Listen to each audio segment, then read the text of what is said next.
خدا سے بڑا عالی ظرف کون ہے؟ خدا سے بڑا کون عالی ظرف ہے؟ اگر دنیا کا ایک اچھا بندہ ہماری غلطیاں معاف کر دیتا ہے اور ہماری سزائیں معطل کر دیتا ہے تو یہ کو خدا سے بڑا تو عالی ظرف نہیں ہوں گے نا یہ، تو خدا ہم سب کو معاف کرے۔ ریممبر دس، کس کو نہیں کرے گا؟ جس کو خدا، جو خدا مانتے ہی نہیں۔ دیکھو جب خدا کی طرف آئی کوئی نہیں رہا، جائی کوئی نہیں رہا، کوئی فیلنگ ہی نہیں ہے، اور کہتا آئی ڈونٹ بلیو گاڈ، اچھا نہیں کرتے نہ کرو بھائی، تم کو خدا پر کمند پھینک لو گے اگر نہیں کرو تو۔ خدا کہتے ہیں نا قرآن میں، نہیں مانتے ہو نہ مانو، پھانسیاں دے لو اپنے آپ کو، پھر تم نے سوسائڈل ہی ہونا ہے۔ اور جو سوسائڈل ہوتے ہیں نا، سوسائڈل، ہاں جی، وہ اسی خوف اور اسی نا امیدی کے باعث جانے دیتے ہیں کہ امید اللہ ہے، جب اللہ ان کے دلوں سے اٹھ جاتا ہے تو نا امیدی انہیں قتل کر دیتی ہے، نا امیدی انہیں مار دیتی ہے۔ کیوں لوگ خودکشی کرتے ہیں پتہ ہے آپ کو؟ ایک دلیل ہوتی ہے زندگی کے لیے، ایک ہوتی ہے نہ جینے کے لیے، ایک دلیل ہوتی ہے جینے کے لیے، ایک ہوتی ہے نہ جینے کے لیے۔ جب ہم اپنے ذہن میں ہر وقت کیلکولیٹ کرتے رہتے ہیں، is it important for us to live؟ وہ کہتا ہے میرے پاس گھر کے پیسے نہیں ہیں کرائے کے، میرے پاس بچوں کے دودھ کے پیسے نہیں ہیں، میرے پاس کوئی ملکیتیں نہیں ہیں، میرے پاس یہ بھی نہیں ہے وہ بھی نہیں ہے۔ وہ کہتے ہیں it's better to die than to live۔ تو آرگومنٹ کدھر چلی گئی؟ موت کو چلی گئی نا، مایوسی کو چلی گئی، خوف کو چلی گئی کہ اگر میں اسی طرح زندہ رہوں گا تو میں اپنی زندگی کی بلا میں گرفتار رہوں گا اور میں ہمیشہ آزردگی کی حالت میں، تو مجھے کیا ضرورت ہے میں ساری عمر پریشان حال میں زندہ رہوں؟ تو اس لیے وہ چاہتا ہے یار جان چھڑاؤ، کل بھی مرنا ہے، آج ہی جان چھڑاؤ، فارغ ہو کے گھر چلتے بنو۔ مگر دوسری طرح ایک شخص ہے کہ جو اس امید پہ زندہ ہوتا ہے کہ میرا رب موجود ہے، میرا آقا موجود ہے، میرا وارث موجود ہے، جب بھی میں کسی اس قسم کی گردش میں آؤں گا، جب بھی اسے پکاروں گا وہ مجھے کچھ نہ کچھ عطا کر دے گا، زندہ رہنے کے لیے جواز دے دے گا، زندگی کے لیے کوئی مجھے قیام دے دے گا، اور اس طرح زندگی گزرتی ہے۔ اور خواتین و حضرات، اسی وجہ سے خودکشی مسلمانوں پہ حرام کی گئی ہے کہ تمہارا تو خدا ہے، کافر کرے تو جائز ہے اسے۔ قرآن کہتا ہے اس کا تو لا مولا لہم، اس کا تو آقا ہی کوئی نہیں ہے، اس کا تو مولا کوئی نہیں ہے، اس کا خدا کوئی نہیں ہے، یہ تو ایتھیس ہے، اس لیے اس کا مرنا جائز ہے، اس کی خودکشی جائز ہے۔ مگر کسی مسلمان کو خودکشی جائز نہیں، اس لیے کہ اس کا خدا ہے، اس کا وارث ہے، اس کو پرووائڈ کرنے والا ہے، اس کو زندگی دینے والا ہے، زندگی کی حفاظت دینے والا ہے۔ ان ربی علی کل شیء حفیظ، وہ تو ہر زندگی کی حفاظت کرنے والا ہے۔ تو خواتین و حضرات، امید اللہ سے ہے، امید ہے، امید ہی امید ہے۔ وہ چھوٹی سی قرآن کی آیت ہے، اتنی خوبصورت آیت ہے کہ میں جب بھی پڑھتا ہوں میں یاد اس سے بھی کوئی خوبصورت آیت ہو سکتی ہے کہ حسبی اللہ، حسبی اللہ علیہ یتوکل المتوکلون، اللہ کافی ہے اور سارے بھروسہ کرنے والے اسی پہ بھروسہ کرتے ہیں۔ عمران خان پہ نہیں کرتے، نہیں سمجھے؟ اس کو ہم نے چنا تھا نا آسانی کے لیے، فراغت کے لیے، بڑی اچھی چیز، پتہ لگا بھروسہ غلط کر گیا۔ اتنا بھروسہ ہمیں اللہ کی ذات پہ ہی کرنا چاہیے، اسی سے ہمیں توقع رکھنی چاہیے تھی، زندگی کی، بقا کی، صحت کی۔ تو یہ کتنی خوبصورت آیت ہے، حسبی اللہ علیہ یتوکل المتوکلون، کہ تمام بھروسہ کرنے والے صرف اللہ ہی پہ کرتے ہیں۔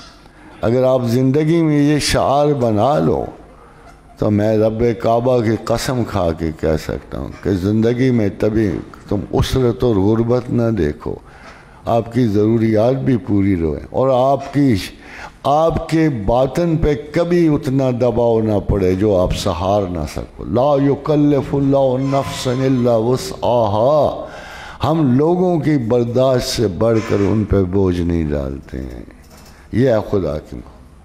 پھر احسان کرو نا، خدا تم سے محبت کرے. کتنا آسان نسخہ ہے. کسی غریب پہ کر دو، ضرورت مند پہ کر دو، اپنا پیٹ تھوڑا سا کاٹ لو، ان کے لیے آپ فلاح و بہبود کے حساب کو کر لو، کچھ کر دو تاکہ خدا تم سے محبت کرے. ذرا سے احسان کے بدلے بھی وہ بے تحاشا محبت کرتا ہے. ان اللہ لا یحب المحسنین. ایک کھجور کا دانہ دینے سے بھی وہ آپ سے محبت کرے. رستہ دکھا دینے پر بھی آپ سے محبت کرتا ہے. ایک اچھا کلمہ بول دینے سے بھی آپ سے محبت کرتا ہے. تو اتنا سستی ہو محبت تو پھر آپ کیوں نہیں کرتے ہو؟ مجھے تو نہیں سمجھ آتی. ان اللہ یحب المحسنین. ان اللہ یحب المحسنین. یہ خالی ایک جگہ نہیں ہے. ان اللہ یحب التوابین و یحب المتطہرین. اللہ توبہ کرنے والوں سے بڑی محبت رکھتا ہے. اور توبہ اسی سے کی جاتی ہے کہ مجھے پتا ہو کہ انتہائی مہربان میرا خالق موجود ہے. میں جب پیچھے پلٹوں گا میں توبہ کر کے وہ مجھے معاف کر دے گا، صاف کر دے گا.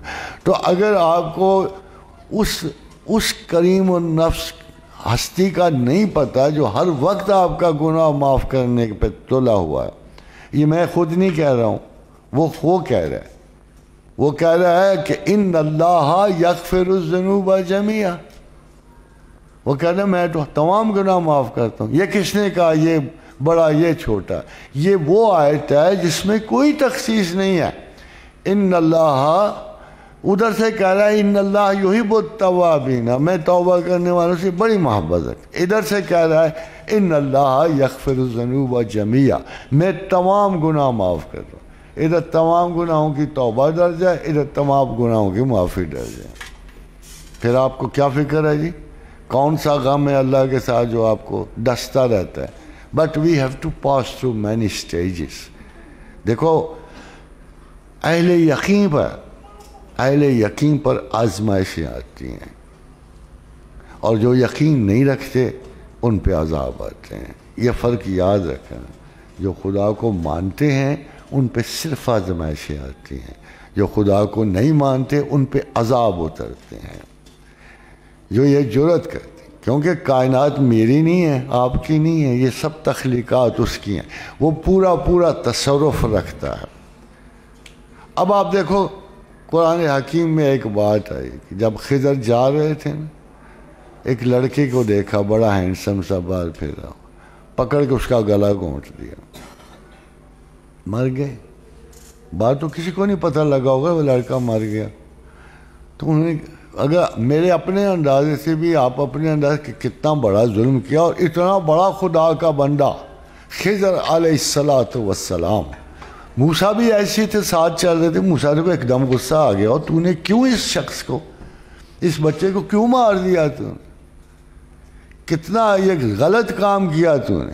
ایک جان کو بغیر عذر جان کے مار دیا، یہ کیا ظلم ہے؟ تو خضر نے کہا تجھے نہیں پتا، میں نے جس کے حکم سے کیا ہے اس کو بہتر پتا. پھر جب بات کھولنی تو کیا کہا کہ اس بچے نے آگے بڑھ کر اپنے ماں باپ کو بہت ذلیل و رسوا کرنا تھا، اور اس کے ماں باپ شریف لوگ تھے. اللہ نہیں چاہتا تھا کہ اس اتنی بڑی اذیت سے گزرے. تو اللہ نے اس بچے کو اٹھا لیا ہے، اور اس بچے کو دے گا جو اس کے لیے اچھا نکلے گا، ماں باپ کی آنکھوں کا نور نکلے گا. اب یہ فلسفہ ہمیں تو نہیں نہ پتا. ہم تو ہر موت کے پیچھے یہی روتے پیٹتے ہیں، اللہ اس نے کیوں لے لی اس کی جان، اللہ نے کیوں یہ واپس چلا گیا. ہمیں تو یہ نہیں پتا کہ ایسا بھی سچویشن ہو سکتا ہے کہ جو بچہ جس کے لیے ہم رو پیٹ رہے ہیں اور خدا سے ناراضگی کا اظہار کر رہے ہیں، یہ بہت بڑے خطرے کا باعث تھا فیوچر کا. اب نظر آ رہا ہے نا. اب دیکھو کیا میجر فرق ہمیں نظر آ رہا ہے. لڑکیاں گھر بیٹھی ہوئی ہیں، لڑکے باہر ہیں. میں نے چھوٹی سی مدت میں یہ اس جگہ گجر خان میں صرف کو میرے خیال 50 کے قریب ینگ بوائز مرتے دیکھیں، موٹر سائیکلوں کے چکر میں موڑوں پہ جا کے تیز رفتاری سے مر جاتے ہیں. ہمیں افسوس ہوتا ہے، ہمیں بھی افسوس ہوتا ہے. مگر جو آج اس قدر زیادہ جرأت اور نازیبا قسم کی، کبھی کسی کا موٹر سائیکل اٹھا لیا، کبھی کرائے پہ لے لیا، جو ان کا حق نہیں بنتا، ان کا ڈرائیونگ کا حق نہیں بنتا، اگر وہ اتنے خطرات سے دوچار ہو کے ماں باپ کو بھی پریشانیوں میں ڈالتے ہیں، اپنے آپ کو بھی زندگی ان کی تباہ ہو جاتی ہے، تو پھر حکمت ربانی کا تقاضا یہی ہوتا ہے کہ you should teach your children some thing. اور سب سے پہلے چیز جو ماؤں کے بطن سے سیکھیں گے نا، ماؤں کی آغوش سے سیکھیں گے، سب سے پہلا جو آپ نے کام کرنا ہوگا کہ بچوں کے دلوں میں خدا کی محبت کا عنصر آپ پیدا کریں. They should love God.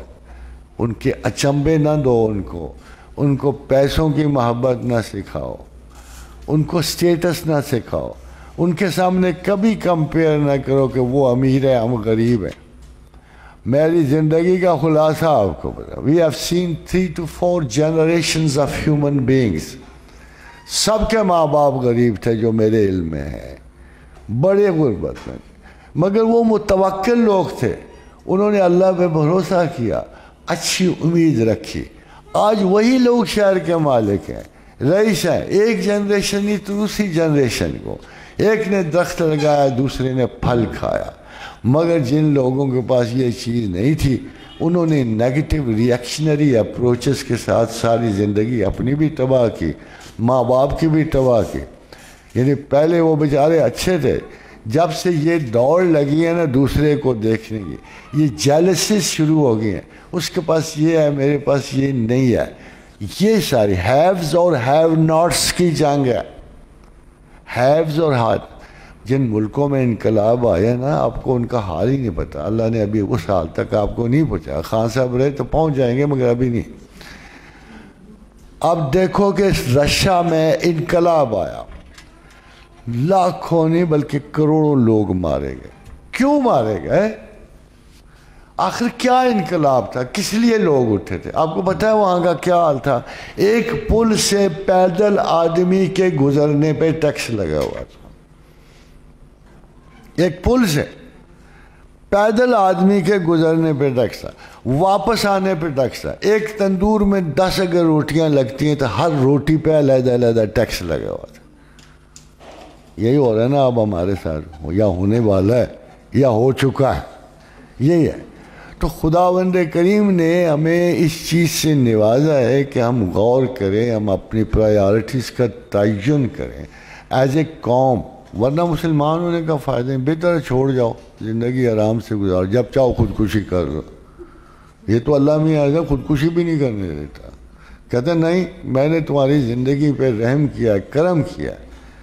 وہ تو بار بار قرآن میں ان اللہ یحب المقسطین. اب اگر تم انصاف کرو گے، اللہ کہتا ہے میں انصاف کرنے والوں سے محبت رکھتا ہوں، تو کرو نا انصاف. اور دیکھو تو صحیح اس کی محبت پھر کیسے آتی ہے.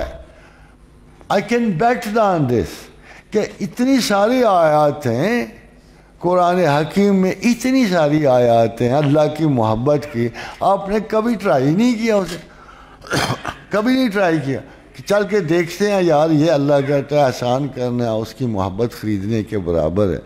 چلو ایک آدمی پر احسان کر کے دیکھ لو، ایک آدمی سے انصاف کر کے دیکھ لو، ایک آدھ دن توبہ کر کے دیکھ لو. ہاں دیکھو ایک فزیکل صفائی پہ جو صاف ستھرے رہتے ہیں لوگ، مرد ہوں خواتین ہوں، ان سے بھی محبت کرتے ہیں. باقی تو چلو ذہنی ویلیوز ہیں، یہ تو اپنا بدنی ویلیو ہے کہ صاف ستھرا رہنا اللہ کے بڑے کرم کا باعث ہے، بڑی محبت کا باعث ہے. ہمارے پاس تو اتنی گنجائش ہے اللہ کی محبت خریدنے کی، اتنی تو سیل پہ گیگا مال میں نہیں ہوتی ہے. لو دیکھو لائنیں لگی ہوئی. کل پرسوں کا میں ادھر سے گزرتا ہوں، گاڑیاں ہی نہیں ختم ہو رہی کہ سیل پہ لگی ہوئی. اور یہ سیل کو کون خریدے گا؟ جو سیدھی جنت میں پہنچائے گی، جو آپ کو محلات خریدنے ہوں گے جنت سے. اس سیل کی طرف کیوں نہیں جاتے؟ یا میں نہیں کہتا دنیا چھوڑ دو، میں نے آپ کون سی چھوڑی ہوئی جو آپ کو ایڈوائز کروں؟ ہاں جی، اسی میں رہتے ہیں، اسی میں پلتے ہیں، اسی میں ہم پیار کرتے ہیں، اسی میں ہم انسیت پالتے ہیں، اسی میں نفرتیں بھی ہوتی ہیں. But we have tried not to hate. اللہ کا فضل ہو نا تو انسان کو سب سے بڑی جو اہلیت حاصل ہوتی ہے کہ we try not to hate, we try to love.